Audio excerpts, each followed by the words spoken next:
I'm going to take a minute to vent about something because I had a very interesting experience just the other day. I had been reached out to by an organization that I'm not going to name because they seem perfectly fine. I'm not trying to start problems. But they reached out to me because they are kind of an intermediary about getting brands connected to creators and, helping to facilitate sponsorships. You could consider that a middleman. But the thing is, most brands don't reach out directly to creators anymore. So this is just kind of how it happens. They did appear to be legitimate. They, in fact, worked with somebody who I knew, who I vetted, them by asking this person, like, they're legit, right? And got back up, yes, they actually are. So I scheduled basically a Zoom call with them, and it lasted about 8 minutes. Because the instant that I mentioned that YouTube is not my only platform, and I'm also on platforms that are for fans. In fact, it might be exclusively for fans, one might say, and similar platforms to that. And then the call basically ended.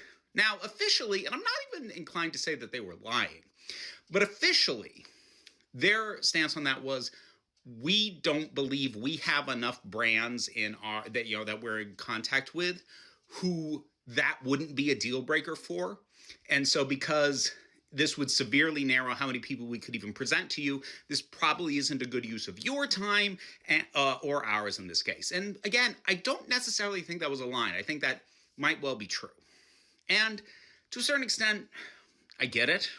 Like, I know that I lose opportunities for this other stuff that I do, which makes it all the more infuriating to me that I am increasingly seeing mainstream creators get sponsorship deals from a sex toy company.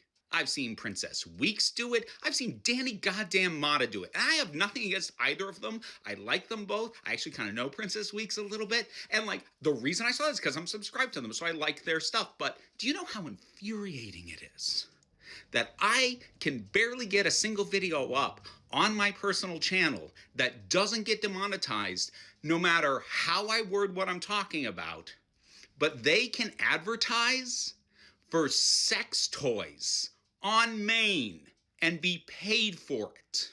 And also, like a month or so back, I came across this just as a static ad on the mobile app. And I'm probably going to have to censor it because what the hell, YouTube? The disgust that is had for sex workers and the f***ing hypocrisy. Just need to get that one off my chest.